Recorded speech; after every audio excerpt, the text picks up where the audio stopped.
Hi, today's reading is from Matthew chapter 13, verses 44 to 52. So that's Matthew chapter 13, verses 44 to 52. It's on 819 of the church Bibles. The kingdom of heaven is like treasure hidden in a field, which a man found and covered up. Then in his joy he goes and sells all that he has and buys that field. Again, the kingdom of heaven is like a merchant in search of fine pearls, who on finding one pearl of great value went and sold all that he had and bought it. Again, the kingdom of heaven is like a net that was thrown into the sea and gathered fish of every kind. When it was full, men drew it ashore and sat down and sorted the good into containers, but threw away the bad. So it will be at the end of the age. The angels will come out and separate the evil from the righteous and throw them into the fiery furnace. In that place there will be weeping and gnashing of teeth. Have you understood all these things? They said to him. Yes. And he said to them, therefore, every scribe who has been trained for the kingdom of heaven is like a master of a house who brings out his treasure, what is new and what is old.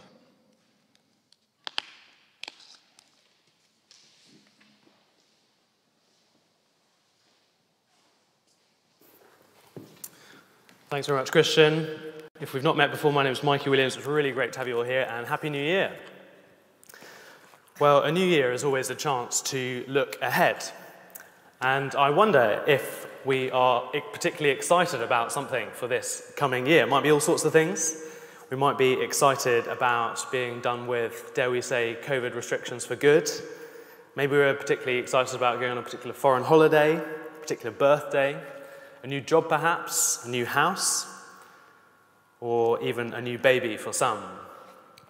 But our passage says that there's actually something else that we should be way more excited about this year, and that is Jesus' kingdom.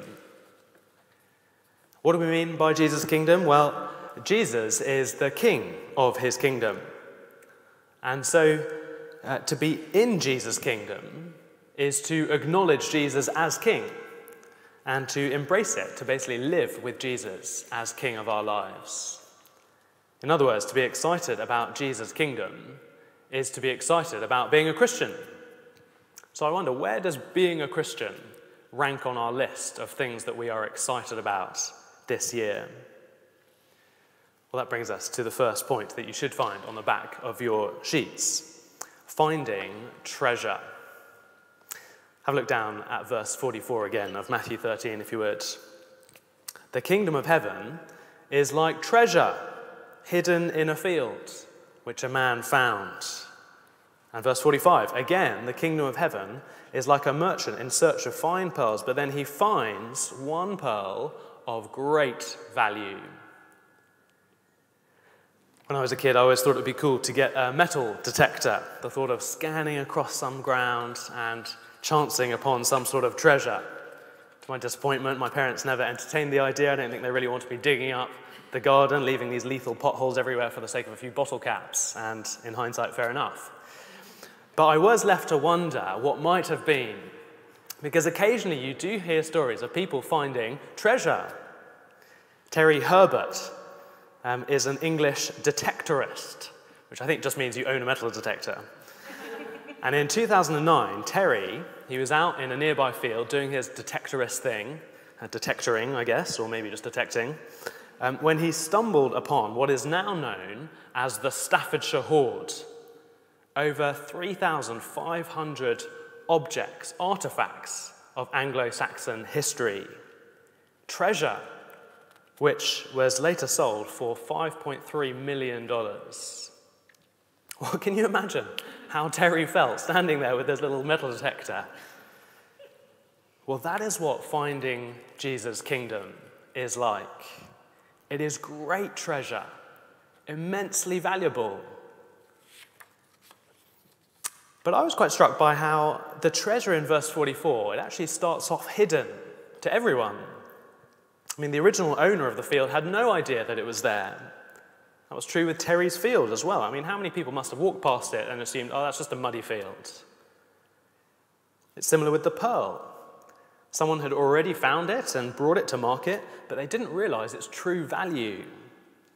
I mean, imagine strolling through a street market later on today, and as you sort of rummage through a jewelry stall, your eyes fix on this pearl, and you recognize it. You realize that it's the La Peregrina pearl, the most expensive pearl in the world, first discovered 16th century, passed down various royal families. You know that it's actually worth $12 million. And yet it's being passed by as some sort of second-hand trinket. Well, that is what Jesus' kingdom is like. Immensely valuable, but most people don't realize it.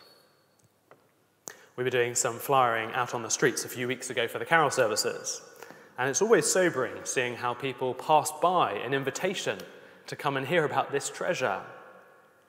Some give a scowl and a shake of the head. Others a polite smile but keep a wide berth.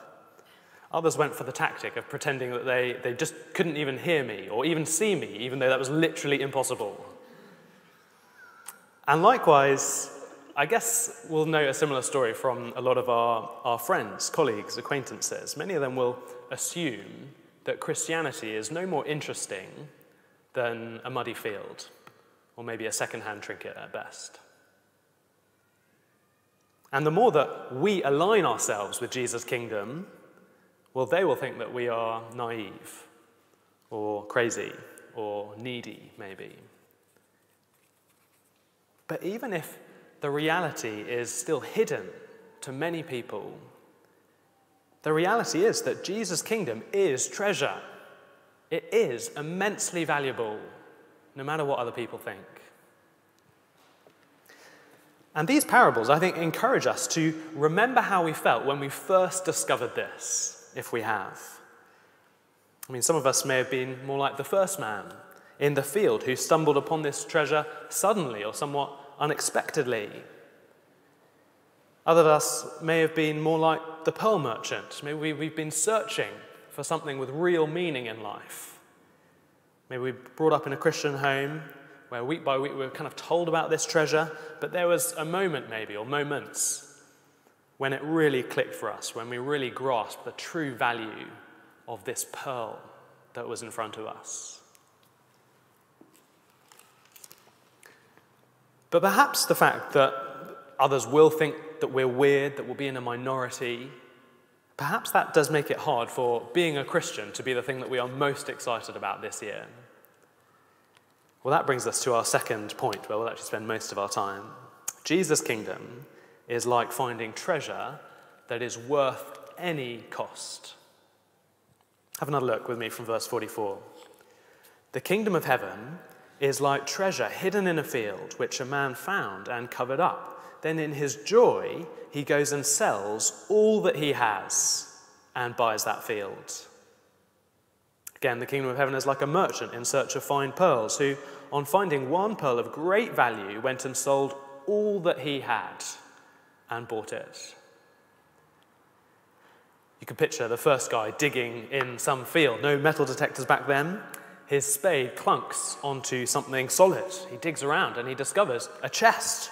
He pulls it out, and maybe, I don't know, I picture one of those kind of Indiana Jones moments where you lift the lid and suddenly there's this dazzling gold reflection that lights up his whole face. And suddenly he realizes that he's got on his hands something so valuable that it will just change his life forever. So what does he do? Well, he shuts the lid, looking around nervously, lowers it back down, covers it up again. It's not to say that he won't share any of the treasure later, but the point is that he can't risk missing out on it now that he's discovered it. So in the moment, all that matters is securing this treasure, or else he'd be kicking himself, wouldn't he, for the rest of his life. So he rushes home, he smashes the piggy bank, grabs all the savings. His wife says, "What on earth are you doing, darling?" He says, "Don't worry, trust me, it's the best day of our lives. I'm selling the house." And he leaves her speechless. He runs into town to the estate agent. He jumps on the next person who walks into the store and convinces them to buy his house for cash, saying, "Keep all the goods, it's all yours, everything you find inside." He rushes off with the cash to this owner's field, and he dumps all the cash that he's gathered on the front doorstep. He knocks the door, and the guy opens up and looks down. The man says, "I'll give you all of that for your field." This guy's like, "Whoa, where did you get all that from? That's way too much." But the man says, "It's all right. I've sold everything. I just need to have that field." The same with the merchant in the market. He's traded hundreds of pearls before, but he sees this one and he realizes that this is what he's been searching for his whole life, the find of a lifetime. He's been hoping to set himself up for the future. This is it. And so he cashes in his portfolio, his pension fund, his car or donkey or whatever he might have, and he buys that pearl, knowing that he'll never better it. The point is that this treasure is so great, it is worth selling everything we have to get it. Missing out on it just can't be an option. I don't know if anyone else was this cool at primary school, but I was a big Pokemon card collector. As an aside, how'd you get a Pikachu onto a London bus? Pokemon, yeah, there we go, well done. But anyway, I collected with my best friend Bernard, so that we had a pretty impressive array of Pokemon cards. But one day I came across someone who had the rarest Pokemon card of all, the shiny Charizard card. Ooh, and yeah, it was, seriously, just to be in its presence was a very exciting moment for me. So obviously, I tried to see if this guy would trade. And surprise, surprise, he wasn't having any of it. So I started saying, well, okay, what if I gave you 2 of my cards, 3, 5, 10? What if they're my best cards? It was all escalating rather quickly, and so I had to borrow a phone to discuss with my friend Bernard. It was like phone a friend on Who Wants to Be a Millionaire. And we were really deliberating. Would we be willing to even give up our whole collection for the sake of this one card? Well, in the end, we couldn't really bring ourselves to do it. It was such a tough call. Well, I know that's a bit of a silly example, isn't it? But we do expect those kind of deliberations over decisions where it involves giving up something, where it involves giving up a lot. I mean, for some, it might be the toss between staying in our current job and going somewhere else with a big pay cut, maybe, in search of hopefully greener pastures. For others, it might be deciding whether to pull all our savings into buying that house. These kind of big decisions involve lots of time and thought, typically, often lengthy chats, tears even. But do you notice there's none of that in these parables? There's no hesitation with these guys. It's not a tough call for them. It's a no-brainer. I mean, have a look at verse 44. In his joy, this guy goes and sells all that he has and buys that field. He can't wait. He's rejoicing to sell his home and give up everything, because he knows that this treasure that he's found is more valuable than anything, more valuable than everything else put together. He is convinced that it is worth any cost. Can you imagine that? Imagine something so valuable that you would be willing to give up everything that you own. Your home, all of your possessions, all of your savings, in order to get this one thing. Well, Jesus says, that's me. That's my kingdom. That's what it is to be a Christian. The old hymn captures it well. Be thou my vision, O Lord of my heart. Naught be all else to me, save that thou art. Riches I heed not, nor vain empty praise. Thou mine inheritance, now in all ways. Thou and thou only, first in my heart. High King of heaven, my treasure, thou art. Saying that Jesus is everything. And compared to that, everything else is nothing. Might as well be nothing. About 7 or 8 years ago, we were helping at a Christian activity camp, and there was this 15-year-old girl there from a non-Christian home. She was super sporty, and so I think her parents had just sent her off to burn off a lot of energy, keep her entertained for a week of the summer. Well, on the first evening of camp, I remember the talk had just one simple point. Knowing Jesus is better than anything else. And that night, this girl was asked about that talk, and she said, it just sounds ridiculous. I mean, Jesus isn't better than boys or sport or parties or holidays or my family or quite frankly anything. And yet, in God's kindness, just 4 days later, she sat in a corridor with her leader, tears of joy running down her face, having discovered the true value of Jesus' kingdom. And she said about that first talk, how wrong I was. Knowing Jesus really is better than anything else. And that is what we need to remember when we are facing the costs of embracing Jesus' kingdom. We've already touched on some of the social costs. Friends may think that we are crazy, strange. Family may think that we are wasting our energies. Colleagues may start to try and avoid us. It could be financial costs too. Our boss may be a bit cautious about promoting us if we're a public Christian. Giving generously to gospel work may mean that we won't have quite the same lifestyle or standard of living as our peers. There will be costs of time and effort, prioritizing Bible studies, maybe over a free Wednesday evening, or serving at church when we'd rather just have a bit more of a lie-in. Or the cost of relationship boundaries that we hold to for the sake of following Jesus. Real costs. But Jesus says that we can give those things up, not begrudgingly, but actually joyfully, if we've grasped the real value of Jesus' kingdom. A great example of this, a lovely Egyptian couple, some old family friends of mine. Fantastically, they're actually called Mary and Joseph, genuinely. That's wonderful. But Joseph, in particular, had given up a huge amount to follow Jesus. He had converted from a Muslim family, which never goes down well in a Muslim country, and in fact had actually put him in real danger. He ended up having to flee the country and to make a new life in the UK. But he's now basically on Egypt's kind of blacklist, essentially. And occasionally he's had to try and sneak back home. Every time he does, he doesn't quite know what would happen if he were to be caught.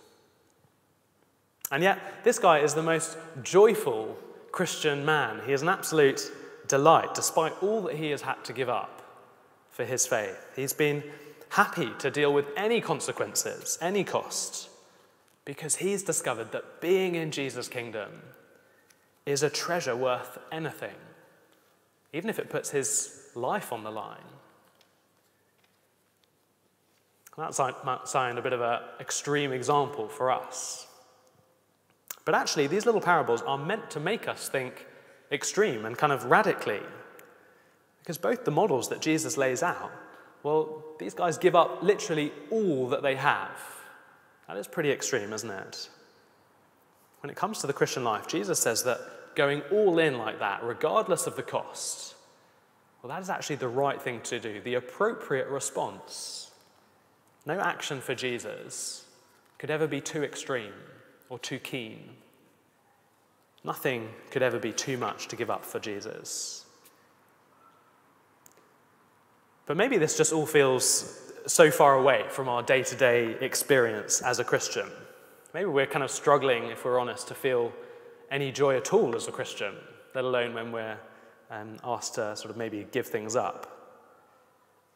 Well, that is why we need our final point, because either side of our two little parables, Jesus helps us to see why exactly his kingdom is more valuable than anything else.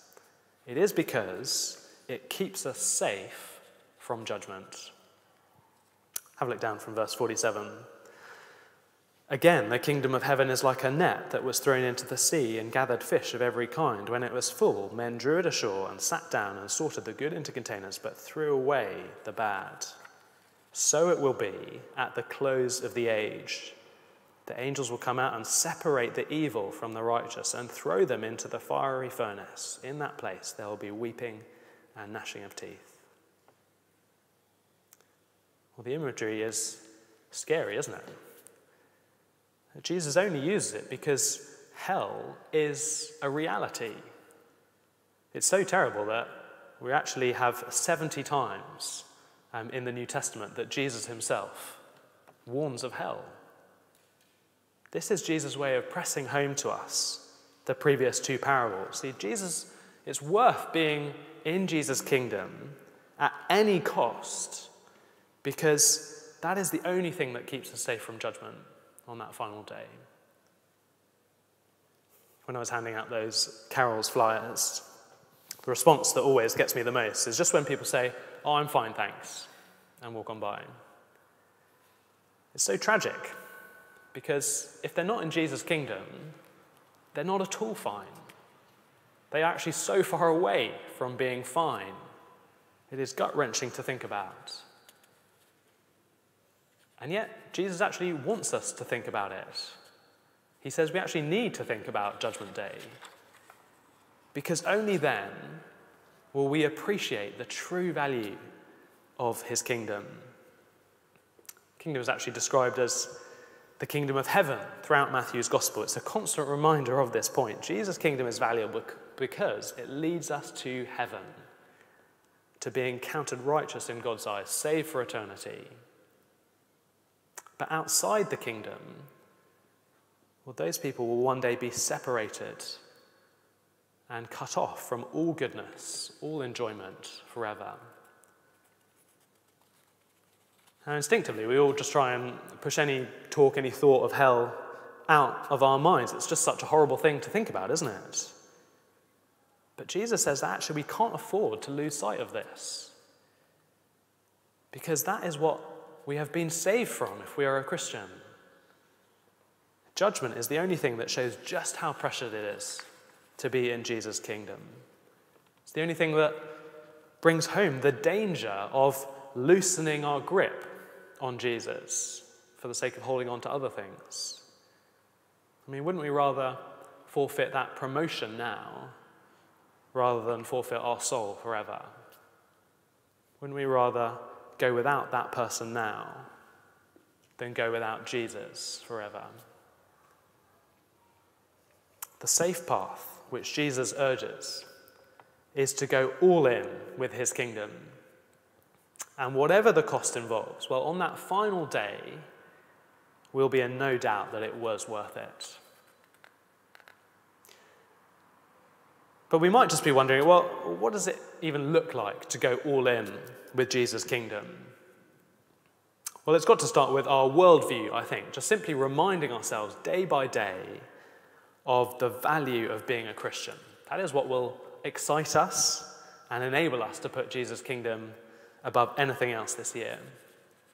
But as we close, Jesus has just a final quick implication for us. That is to share the treasure. Verse 51 and 52 confused me quite a bit at first, but Jesus is explaining to his followers there that if they've understood these things, that is the value of his kingdom, well, then they've been trained as scribes for his kingdom. Now, in those days, the scribe's main job was actually just to teach others. So he's saying that if we've understood the value of his kingdom, we're qualified, we're enlisted actually to teach others about it too. He pictures every disciple as a master of a house, sort of bringing out the treasure that they have to share with others. And of course, that is the logical thing to do with such a treasure as ours, especially when judgment is on the line. D.L. Moody was a great American evangelist who traveled around the world sharing the treasure of the kingdom. And you may have heard the story. Once when he was in London, 3 British clergy visited him and asked him why his ministry was so effective, if he had any secrets. Well, Moody took them to the window of his hotel, and he asked each of these 3 men what they saw. And in turn, the men just described the scene, the park that they were looking out over, and the people walking in the park. But seeing tears roll down Moody's face, one of them asked, "Mr. Moody, what do you see?" And he replied, "I see countless thousands of souls that will one day spend eternity in hell if they do not find the Saviour." And that may seem pretty intimidating, seem pretty daunting, but we just need to simply keep coming back to how valuable this message is that we have to share. That teenage girl on camp has been a great encouragement to us on this, because when she had realized how precious Jesus was to her, pretty much straight away she started trying to share it with everyone she could. She's basically kind of devoted her whole life to it, to sharing this treasure with friends, with family, with anyone. And wonderfully, she's actually seen her mum come to know Jesus as well as a result. But as a university student, she started reading the Bible with various people. And on graduating, her main consideration was, well, what's going to give me the best opportunities to share this treasure with others? And so she's now ended up in a school teaching and is reviving a Christian meeting, giving others the chance to share in the treasure of Jesus, to find him as she did. So as we head out for another week, another year, well, if we can just keep the value of Jesus' kingdom at the forefront of our minds, it will keep us safe, and it will drive us to be similarly bringing out this treasure to share it with others. And that would be a great thing to be doing this year. Why don't I pray to close? Father, thank you so much for the just immense treasure it is, the staggering worth of your kingdom. Thank you so much for the privilege of knowing that we will be kept safe from judgment as we hold on to you. Please help us to value this above everything else this year, regardless of the cost, and to be excited too about opportunities to share this treasure with others. And we pray in Jesus' name. Amen.